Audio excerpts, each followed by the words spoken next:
Assalamualaikum warahmatullahi wabarakatuh. Halo teman-teman mahasiswa, berjumpa dengan saya ya, Didi Pramono untuk mata kuliah Pendidikan Kewarganegaraan yang saya sajikan secara online.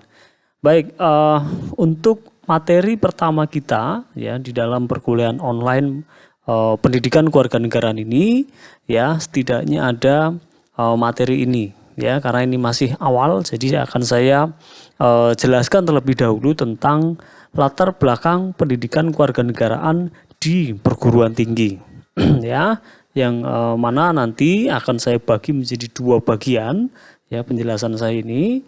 Yang pertama kaitannya dengan pendidikan kewarganegaraan dalam kurikulum ya pendidikan tinggi, dan berikutnya saya akan jelaskan kaitannya dengan latar belakang pendidikan kewarganegaraan ya. Jadi ini saudara yang akan saya kupas tuntas ya, di dalam video kali ini.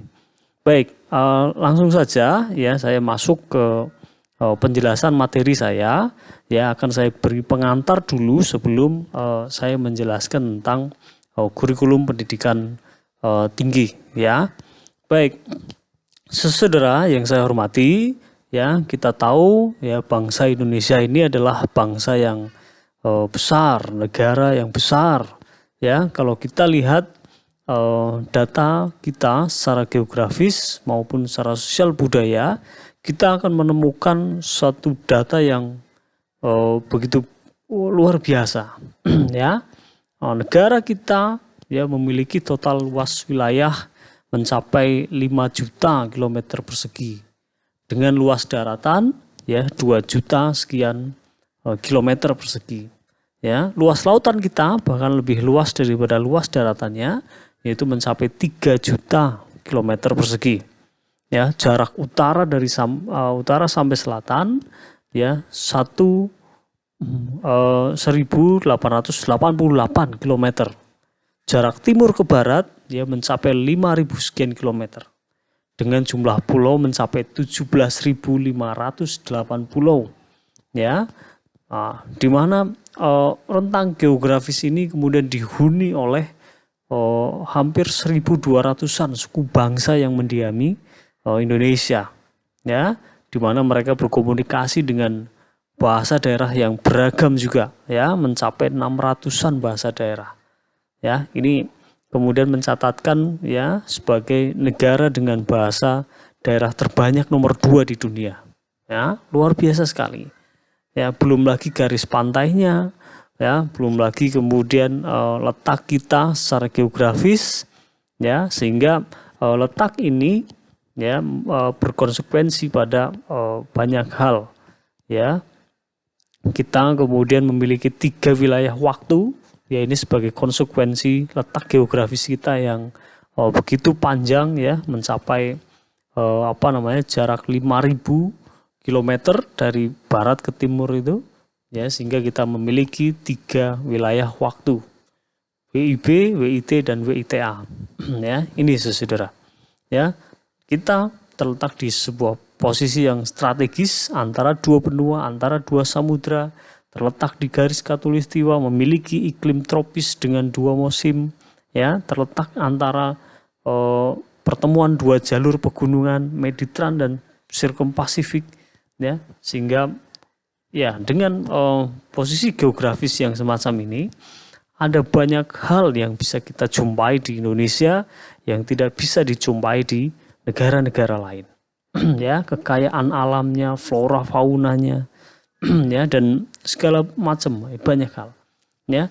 Sehingga inilah yang menjadikan mestinya kita bangga dengan segala macam kekayaannya ini ya.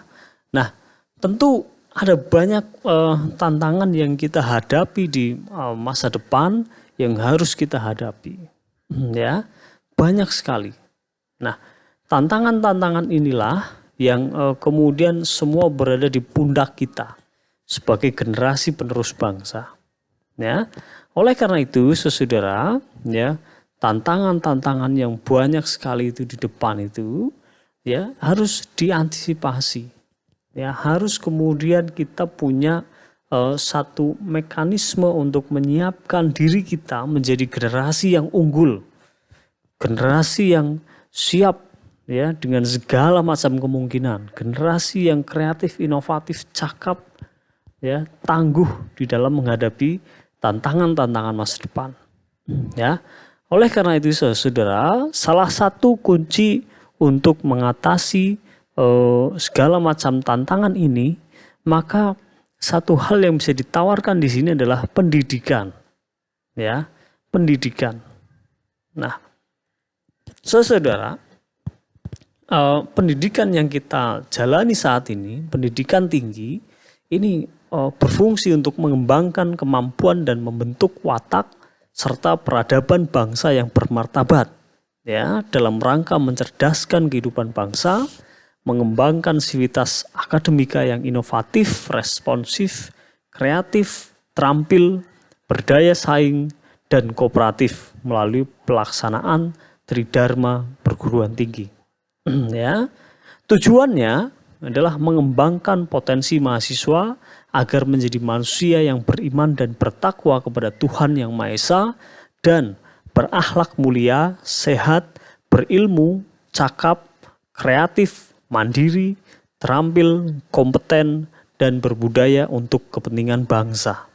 Ya, di mana penyelenggaraan pendidikan tinggi ini mengacu pada prinsip ya pencarian kebenaran ilmiah oleh sivitas akademika yang demokratis dan berkeadilan serta tidak diskriminatif dengan menjunjung tinggi hak asasi manusia, nilai agama, nilai budaya, kemajemukan, persatuan dan kesatuan bangsa. Ya, setidaknya inilah saudara jika kita mengacu kepada Undang-Undang Nomor 12 Tahun 2012 tentang pendidikan tinggi. Ya, ini ya satu kata kunci yang bisa kita gunakan untuk mengatasi tantangan-tantangan yang begitu banyak di depan, ya, di masa depan kita, baik saat ini maupun masa depan. Oleh karena itu, saudara, ya, pendidikan kewarganegaraan dalam hal ini ya di perguruan tinggi memiliki peran yang strategis untuk menjalankan fungsi dan mencapai tujuan sesuai dengan prinsip tersebut. Ya, ini saudara. Ya. Jadi kemudian digariskan di dalam undang-undang yang sama seperti saya tadi sebutkan ya di awal, ya, undang-undang tentang pendidikan tinggi. Ya, di dalamnya kemudian tertera bahwa dalam setiap kurikulum pendidikan tinggi ya di Indonesia, baik itu perguruan tinggi negeri maupun pendidikan tinggi swasta, ya, wajib memuat mata kuliah agama, Pancasila, kewarganegaraan, dan bahasa Indonesia. Nah, dari garisan ini ya sudah jelas ya bahwa keberadaan mata kuliah pendidikan kewarganegaraan di pendidikan tinggi ini sebagai satu amanat undang-undang ya, sebagai suatu amanat undang-undang. Nah, ini ya sudah jelas sampai di sini. Ya, bagaimana kita akan merespons tantangan-tantangan ke depan, ya, di mana kemudian fungsi, tujuan, lalu kemudian prinsip, ya, penyelenggaraan pendidikan tinggi, arahnya ke sana, ya, arahnya kepada menyiapkan karakter generasi penerus bangsa, ya, untuk bisa mengatasi tantangan-tantangan yang ada di depan kita, ya, yang ada saat ini dan di masa-masa yang akan datang. Ya, bekal karakter inilah, ya, modal sosial, modal budaya inilah yang mesti kemudian dimiliki oleh setiap generasi penerus bangsa, ya, agar bangsa ini menjadi bangsa yang kuat, bangsa yang tangguh, yang siap menghadapi segala macam tantangan ke depan. Ya, nah, apa yang kemudian dirancang di dalam kurikulum pendidikan tinggi kita ini mengarah ya pada dua hal ya terkait dengan pendidikan, yaitu it's matter of having, yaitu tentang bagaimana pendidikan itu dapat memberikan bekal-bekal pengetahuan, bekal kemampuan berpikir rasional, logis, ilmiah, dan segala macam keterampilan yang lainnya. Di samping itu, ya, pendidikan juga mesti mengarah kepada it's matter of being, ya, tentang bagaimana pendidikan itu juga harus bisa memberikan nilai-nilai karakter, ya, kepada generasi penerus bangsa, ya, agar ada sinergitas, agar ada keseimbangan di dalam perkembangan setiap individu, ya, individu yang tidak hanya cerdas tetapi juga individu yang berkarakter, ya. Nah, ini sejalan, ya, dengan kalau kita mengacu pada the International Commission on Education for 21st Century, ya, 4 pilar pendidikan itu terkait dengan learning to know, learning to do, learning to be, dan juga learning to live together, ya, bahwa pendidikan itu kemudian harus mencakup ini semua, ya. Pendidikan itu tidak hanya transfer of knowledge, tetapi juga transfer of value. Nah, ini pendidikan karakter, ya. Ini saudara, inilah tentang bagaimana pendidikan kita menyiapkan generasi penerusnya untuk bisa menghadapi tantangan-tantangan yang ada di depan kita, ya. Nah, kalau kita kemudian melihat kembali, ya, posisi pendidikan kewarganegaraan di dalam undang-undang dan peraturan dan juga keputusan menteri, ya, maka posisi pendidikan kewarganegaraan, ya, merupakan mata kuliah yang masuk ke dalam komponen MPK, ya, itu mata kuliah pengembangan kepribadian. Nah, dari sini sudah jelas apa yang kemudian akan dituju di dalam mata kuliah pendidikan kewarganegaraan ini, ya, karena, ya, visi mata kuliah pengembangan kepribadian adalah menjadi sumber nilai dan pedoman bagi penyelenggaraan program studi dalam mengantarkan mahasiswa mengembangkan kepribadiannya sebagai manusia Indonesia seutuhnya, ya. Sudah jelas, ya, teman-teman mahasiswa, tentang apa yang kemudian akan dituju di dalam mata kuliah ini, ya. Misi mata kuliah pengembangan kepribadian adalah membantu mahasiswa memantapkan kepribadiannya agar secara konsisten mampu mewujudkan nilai-nilai dasar keagamaan dan kebudayaan, rasa kebanggaan dan cinta tanah air sepanjang hayat dalam menguasai, menerapkan, dan mengembangkan ilmu pengetahuan, teknologi, dan seni yang dimilikinya dengan rasa tanggung jawab. Nah, inilah saudara, ya. Nah, untuk mencapai itu semua, maka ada serangkaian materi yang sudah disiapkan, ya, yang menjadi konten di dalam pembelajaran pendidikan kewarganegaraan ini, ya. Substansi materi itu diantaranya hak asasi manusia, hak dan kewajiban sebagai warga negara Indonesia, bela negara, demokrasi, wawasan Nusantara, ketahanan nasional, dan politik dan strategi nasional, ya. Ini saudara, ya, substansi materi inilah yang diharapkan nanti bisa menstimulus mahasiswa untuk belajar, untuk mengembangkan karakternya menjadi manusia Indonesia seutuhnya. Nah, itu, ya.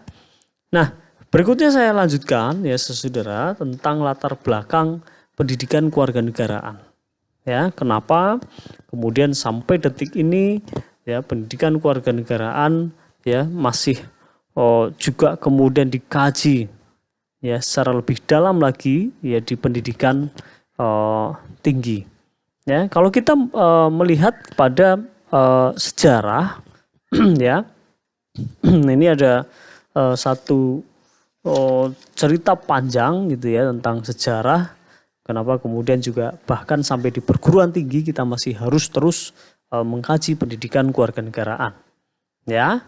Jadi Kalau kemudian kita mengacu kepada pembukaan dan batang tubuh Undang-Undang Dasar 1945, ya, di sana dijelaskan bahwa bangsa Indonesia bertekad mempertahankan kemerdekaan serta kedaulatan negara berdasarkan Pancasila dan Undang-Undang Dasar 1945.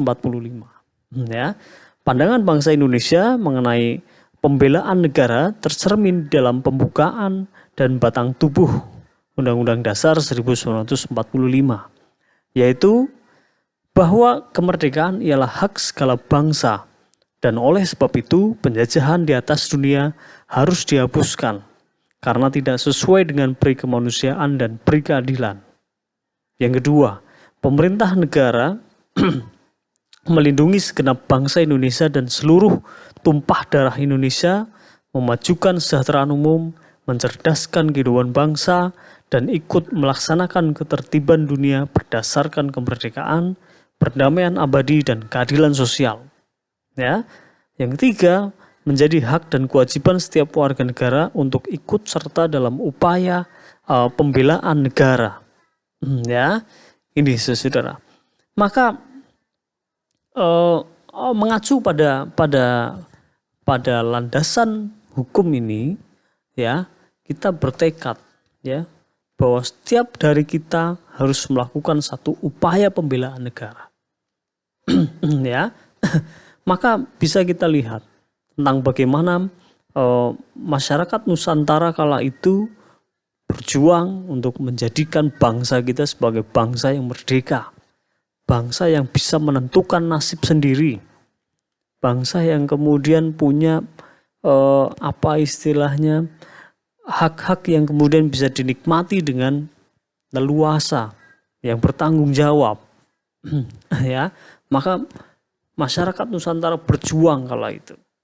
Ya, ternyata kemudian perjuangan itu, ya, tidak hanya dilakukan sebelum proklamasi kemerdekaan saja. Ya, tetapi setelah proklamasi kemerdekaan pun masih banyak bentuk-bentuk upaya bela negara yang harus dilakukan oleh bangsa kita. Ya, nah, kita lihat, maka setelah kemerdekaan pun masih ada perang-perang yang terjadi. Silahkan bisa dibaca di buku sejarahnya secara detail. Ya, masih ada perjuangan mempertahankan kemerdekaan yang terus dilakukan kala itu. Ya, itulah bentuk upaya bela negara bangsa Indonesia kala itu. Ya, maka tidak jarang, ya, warga sipil bahkan pelajar juga ikut turun ke medan perang, turun ke medan laga untuk mempertahankan kemerdekaan Indonesia. Ya, nah, dalam catatan sejarah kita punya banyak organisasi-organisasi pergerakan kala itu, ya, baik organisasi perjuangan kemerdekaan maupun organisasi dalam upaya mempertahankan kemerdekaan Indonesia. Ya, tercatat ada organisasi-organisasi seperti BPRI, LASWI, Kops Mahasiswa, Tentara Pelajar, TRIP, Mobilisasi Pelajar, Pengerahan Tenaga Mahasiswa, ada juga program wajib latih mahasiswa, ada resimen mahasiswa, ada wajib latih, ada wajib militer. Ya, ini semua merupakan bentuk-bentuk upaya bela negara yang dilakukan secara fisik kala itu, ya, untuk menangani juga musuh-musuh yang memang secara fisik nampak, ya, di depan mata, yang kemudian warga sipil bahkan pelajar harus ikut turun ke medan perang, ke medan laga. Ya, ini saudara. Tetapi kemudian perubahan terjadi. Ya, perjuangan-perjuangan itu, upaya-upaya bela negara itu sepertinya paradigmanya mulai beralih. Ya, karena penjajahan juga nampaknya, ya, mereka bermetamorfosis dari penjajahan yang sifatnya fisik menjadi penjajahan yang sifatnya non fisik, ya, dalam bentuk hegemoni, ya, dalam bentuk penjajahan ekonomi, ya, dominasi Barat terhadap negara-negara Timur, ya. Nah, intervensi politik dan sebagainya, macam-macam sekali. Ya, ada paradigma penjajahan, ada neokolonialisme yang kemudian dilakukan. Nah, merespons tantangan yang semacam ini, maka kita sebagai bangsa dan negara Indonesia juga harus responsif dengan tantangan-tantangan yang semacam itu. Oleh karena itulah, saudara, ya di dalam kurikulum pendidikan kita, ya di dalam kurikulum 1973, 1974, nah mulai hadir ya yang namanya pendidikan kewiraan. Dulu namanya pendidikan kewiraan. Kita kenal saat ini dengan nama pendidikan kewarganegaraan. Ya, dan juga pendidikan perwira cadangan. Ya. Konten materi ini mulai hadir di dalam kurikulum pendidikan kita. Ya, ini merupakan satu bekal, ya, satu upaya untuk membekali warga negara Indonesia, untuk membekali bangsa kita, untuk membekali generasi penerus bangsa Indonesia, ya, dengan nilai-nilai cinta tanah air, nilai-nilai patriotisme, nilai-nilai nasionalisme dan sebagainya. Ya, karena memang kemudian tantangan ke depan juga sifatnya non fisik, maka upaya bela negara pun juga dilakukan secara non fisik melalui pendidikan, ya, melalui profesi masing-masing, ya, status dan peran masing-masing. Nah, ini, ya, maka paradigma bela negara semakin meluas, ya. Bela negara jangan hanya kemudian diartikan ikut berperang, ikut ke medan laga, ikut mengangkat senjata. Itu paradigma sempit tentang bela negara. Ya, saat ini ya upaya bela negara itu sudah sangat luas sekali maknanya. Ya, kita melakukan yang terbaik ya dalam profesi kita, di dalam apa yang menjadi status dan peran kita saat ini, itu sudah merupakan upaya bela negara. Ya, seorang atlet, ya, mereka berjuang mati-matian untuk memenangkan pertandingan, mengharumkan nama Indonesia di kancah dunia, itu juga sudah merupakan upaya bela negara. Ya, mereka tentu melakukan itu semua atas dasar kecintaannya kepada Indonesia, kepada bangsa Indonesia. Ya, itu contoh tentang bagaimana bela negara kita maknai secara luas. Ya, guru, dokter, dosen, petani, ya, pedagang dan sebagainya. Ya, ketika memang kemudian masing-masing dari mereka melakukan yang terbaik sesuai dengan status dan perannya masing-masing, maka itu sudah merupakan upaya bela negara. Ya, tidak lupa ya mahasiswa, ya, ketika mahasiswa kemudian melakukan yang terbaik menjadi mahasiswa, melakukan tridharma perguruan tinggi dengan sempurna, ya, ini maka juga sudah merupakan bagian dari upaya bela negara. Nah, maka inilah saudara, ya, inilah yang kemudian menjadi latar belakang historis, ya, munculnya pendidikan kewarganegaraan di dalam dunia pendidikan kita. Ya, bahkan sampai di tingkat perguruan tinggi. Ya, ini saudara. Ya, tidak lain tidak bukan, maka tujuan pendidikan kewarganegaraan di pendidikan tinggi ini ada 3, ya. Yang pertama, mahasiswa dapat memahami dan mampu melaksanakan hak dan kewajiban secara santun, jujur dan demokratis, serta ikhlas sebagai warga negara yang terdidik dalam kehidupannya selaku warga negara Indonesia yang bertanggung jawab.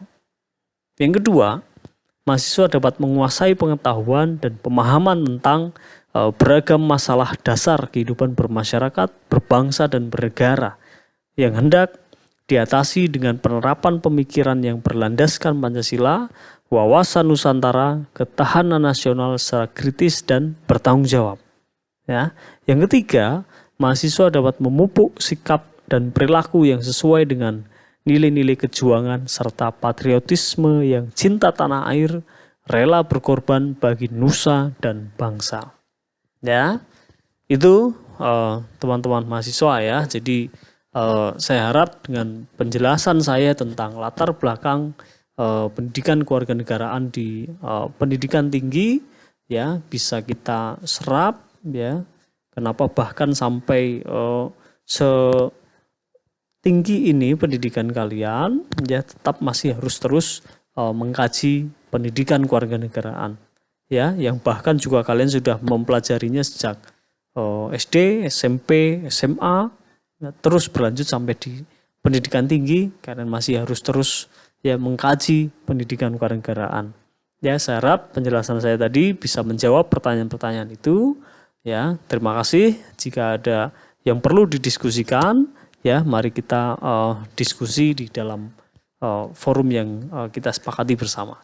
Baik, itu teman-teman mahasiswa, sekian dari saya. Terima kasih. Assalamualaikum warahmatullahi wabarakatuh.